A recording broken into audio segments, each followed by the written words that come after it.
Hello from the Dukascopy TV studio in Geneva. We're talking about cybercrime and its impact on the economy with Cecile Barayre. She is from the United Nations Conference on Trade and Development. Welcome to the studio, Ms. Barayre. Thank you and good morning. So we hear a lot about cybercrime. There is no media coverage a day when you don't hear about any attacks. Recently on an attack on the White House in the USA with major impacts. So it's also becoming more and more big business. This is what we hear from Interpol. But what does big business mean? How big is the... Well, nobody knows exactly, but we know it's big and it's going to be only bigger. So the only incidents that are reported are, of course, the ones that you just mentioned. Just this morning with 40 million of US civil servants that data were hacked. So, we know it's big, but we have difficulties in assessing the volume and the impact on the economy. However, it's something that will go on, that's for sure. Cyber criminals are using complex technologies and the technology evolves rapidly. They are always ahead of the curve, so we are at risk. Mm-hmm. And so what is done to protect our data, and are these developments moving fast enough? So what is UNCTAD's role in observing what's happening right now? Well, I would say there's different action that different stakeholders can take. So UNCTAD is looking in particular at helping developing countries because that's where we face the most difficult situation because most of the people are not aware of the risk and they do not have laws in place to protect as a first barrier to protect users. So what we have done in the Information Economy Report is to look at what is the stake of cybercrime laws across the world, for instance. And we can say that there's only 60% of countries overall which have developed a proper legislation. But this being said, is not only we need to progress in this area, of course, but there's also all kind of enforcement issues that are at stake, because you can have a law, and if the judiciary, like magistrate or lawyers, are not familiar with this law and do not know how to implement it, then it doesn't serve much purpose. There's also the police that needs to be trained to know what to do with evidential matters, and so it's a wide range of capacity building action that UNCTAD is trying to put in place to help those countries. Now there's also, of course, all kind of technical solution beyond the legal solutions, and those are, for instance, the computer emergency response teams that are being implemented in each country, and for which actually we need more regional cooperation. So one incident, for instance, is declared somewhere, then this center is able to widespread the information to protect other administration or businesses in the country, but also across boundaries. So it's this kind of action are taken, but if I have to say if it's fast enough, I would say it's never fast enough. It takes time to build capacity, it takes resources.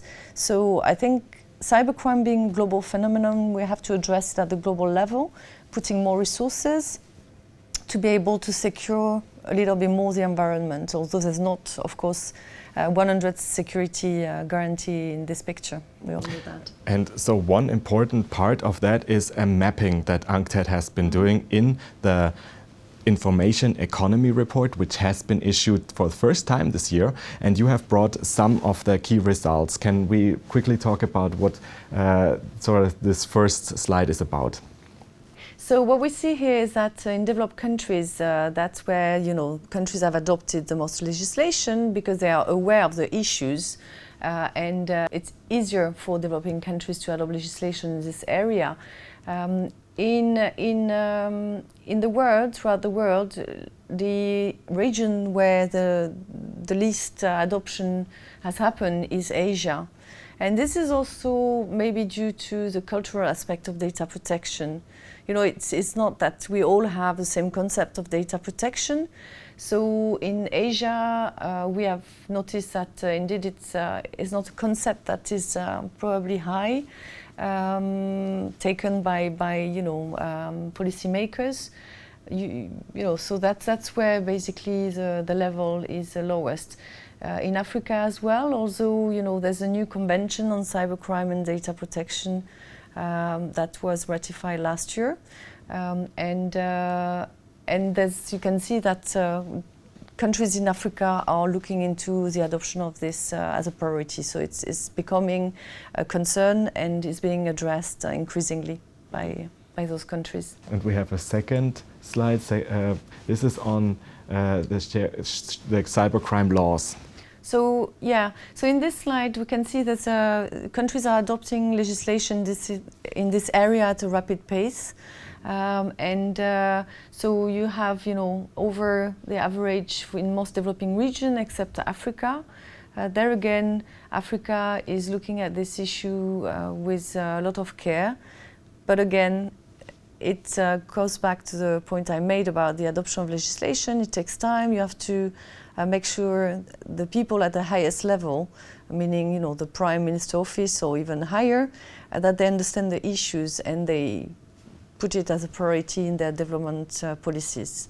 And a third key finding here is on the consumer protection laws. How does this fit together with cybercrime protection? Well, the UNCTAD is looking at the development of e-commerce in particular. If you want consumers to be at ease online and to be able to transact online with trust, then you need also to have consumer protection laws in place. Not only cybercrime and data protection, but also if there's an issue with any purchase made on the internet, then they have to know that they have safeguards. And there again, it's not only to have a law, but it's to have enforcement agencies with skilled people and which basically will have the capacity to help them.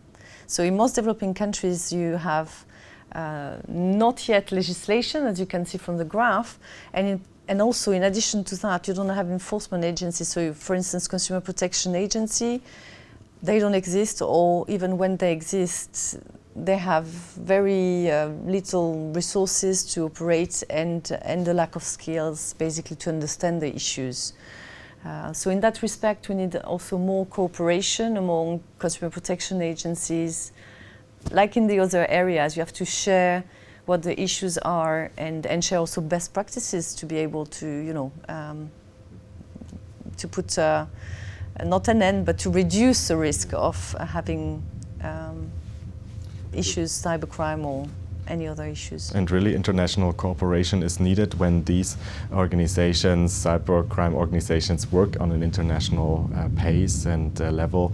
But at the end, to sum it up, so we see this rising amount of cybercrime. On the other hand, e-banking, also e-business, and also storing things on the cloud is a fact of life. So how should people react now in and also companies? What are best practices maybe for them to really obey and to reduce the risk of being attacked by cybercrime? I think there are many actions taken by all these groups because we are all concerned. So with regard to government, we say there's some sensitive data, for instance, for government. They need to protect their citizen data. So we can see in developing countries more and more governments are looking into setting up local data center. Rather than relying to cloud services providers, which are basically in the US. So there's this trend of looking at how we can secure our data in our territories rather than going abroad. But of course, every group cannot do that.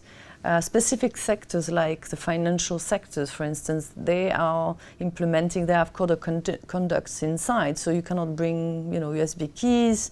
They protect the system in one way, they have firewalls. So they have a specific infrastructure and code of conduct.